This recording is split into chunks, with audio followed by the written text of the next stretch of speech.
श्री शिवाय नमस्तुभ्यम दोस्तों। हर हर महादेव।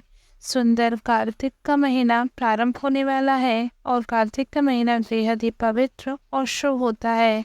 कार्तिक का महीना इतना पवित्र होता है कि इसमें यदि हम थोड़ा सा भी जप तप या कुछ नियमों का पालन करते हैं तो हम श्री हरि की कृपा के पात्र हो जाते हैं। श्री हरि हमें स्वयं दर्शन देते हैं और हमारे जीवन के समस्त कष्टों को हर लेते हैं। कार्तिक का महीना श्री हरि के साथ साथ माँ लक्ष्मी को भी समर्पित है। कार्तिक के महीने में यदि इन 7 में से कोई भी एक नियम का धारण आप कर लेते हैं तो माँ लक्ष्मी की कृपा आप पर बरसती है और श्री हरि भी आप पर कृपा करते हैं। कार्तिक का महीना बेहद ही पवित्र माना जाता है। माना जाता है कि इसी कार्तिक के महीने में जब तप और कुछ नियमों का पालन करके सत्यभामा ने श्री कृष्ण को पति के रूप में प्राप्त किया था। कार्तिक के महीने में ही श्री हरि अब 4 महीने की योग निद्रा से जागते हैं और सभी मांगलिक और शुभ कार्य प्रारंभ होने लगते हैं। कार्तिक का महीना बहुत ही शुभ होता है। कार्तिक के महीने में स्नान दान का बड़ा ही पुण्य फल प्राप्त होता है।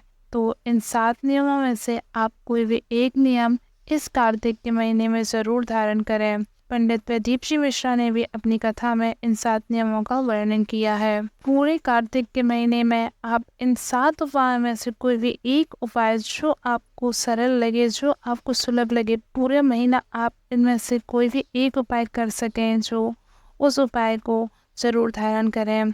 इन उपायों में से कोई भी एक उपाय को आप संकल्प लेकर पहले दिन से ही प्रारंभ कर सकते हैं। संकल्प लेकर किया हुआ कार्य ही सिद्धता प्राप्त करता है। तो आप इस कार्तिक के महीने इनमें से कोई भी एक उपाय का संकल्प जरूर लें। पूरे महीने इस नियम का पालन करें।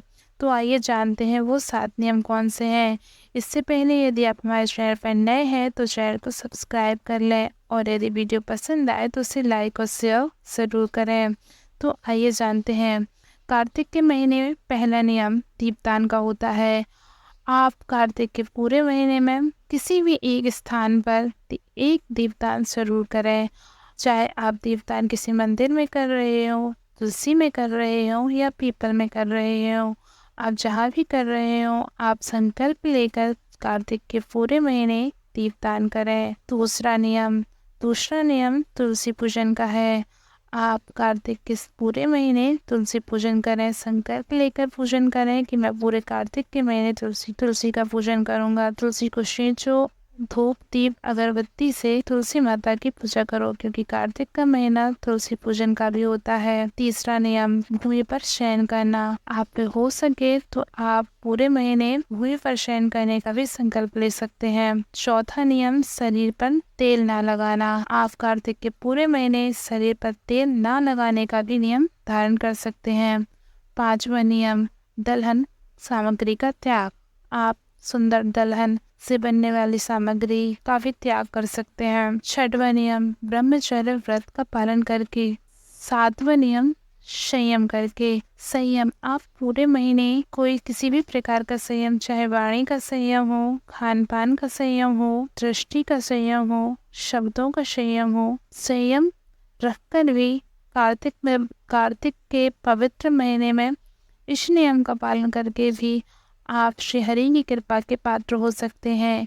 ये 7 नियम शिव महापुराण कथा में वर्णित हैं। तो आप कार्तिक के महीने में इन 7 में से कोई भी एक नियम धारण करें। संकल्प लेकर धारण करें, क्योंकि यदि हम कोई कार्य संकल्प लेकर करते हैं तो उसमें हमें सिद्धता प्राप्त होती है। कार्तिक का महीना बेहद ही पवित्र होता है। इसमें यदि हम कोई कार्य करते हैं, कोई शुभ कार्य करते हैं, थोड़ी सी भी जप तप करते हैं तो श्री हरि के साथ माँ लक्ष्मी की कृपा हम पर बरसती है। श्री शिवाय नमस्तुभ्यम। हर हर महादेव।